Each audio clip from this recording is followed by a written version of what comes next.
அனைவருக்கும் இனிய வணக்கம். அன்பின் ஆன்மீகம் யூடியூப் சேனலுக்கு உங்களை அன்புடன் வரவேற்கிறோம். இன்றைய பதிவில் 2026ஆம் வருடத்திற்கான அவினாஷி அருள்மிகு அவினாஷி லிங்கேஸ்வரர் திருக்கோயிலில் நடைபெற இருக்கிற சித்திரை திருவிழா குறித்த தகவல்களை நம்ம தொடர்ந்து பார்க்கலாம். நம்ம அன்பின் ஆன்மீகம் யூடியூப் சேனலை முதல் முறையாக பார்க்குறவங்க ஞாபகமாக சப்ஸ்கிரைப் பண்ணிக்கலாம். இந்த திருக்கோயிலை பற்றி ஒரு சுவாரஸ்யமான தகவல் சொல்கிறாங்க. என்னென்னா, மைசூர் மகாராஜா வம்சத்தை சேர்ந்தவங்க அரச பதவி ஏற்பதற்கு முன்பாக அரச பதவி ஏற்கும் பொழுது நேராக காசிக்கு போய் அந்த காசியில இருந்து பூஜை செய்த சிவலிங்கத்தை எடுத்துட்டு வருவாங்க.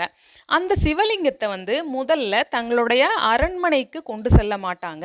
அந்த சிவலிங்கத்தை அவினாஷியப்பர் திருக்கோவிலில் வைத்து பூஜை செய்து வழிபட்ட பின்பு தான் அவர்கள் அரண்மனைக்கு கொண்டு போறாங்க. இது ஏன் அப்படின்னா, திறமையான நிர்வாகத்தை நடத்துவதற்கான அருளை இந்த அவினாஷியப்பர் அருளுகிறார்ங்கிற தகவலையும் சொல்லியிருக்காங்க. இது ரொம்ப ரொம்ப சிறப்பான தகவல் நமக்கு. 2026ஆம் வருடத்தில் ஏப்ரல் மாதம் 21ஆம் தேதி செவ்வாய்க்கிழமையன்று கொடியேற்றம் நடைபெற உள்ளது.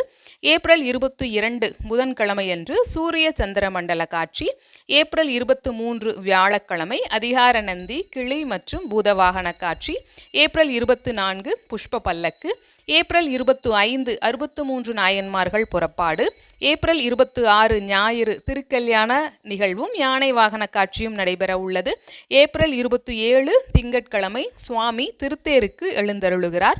ஏப்ரல் 28 செவ்வாய்க்கிழமையன்று காலை 8 மணி அளவில் பெரிய தேர் வடம் பிடிக்கப்படுகிறது. ஏப்ரல் 29ஆம் தேதியும் பெரிய தேரோட்டம் நடைபெற உள்ளது.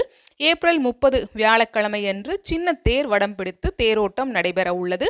மே 1 வெள்ளிக்கிழமையன்று பரிவேட்டை, மே 2 சனிக்கிழமை மாலையில் தெப்பத் தேரோட்டம் நடைபெற உள்ளது. மே 3 ஞாயிற்றுக்கிழமை நடராஜர் தரிசனமும், மே 4 திங்கட்கிழமையன்று மஞ்சள் நீர் மற்றும் மயில் வாகன காட்சியோட திருவிழா இனிதே நிறைவு பெற உள்ளது.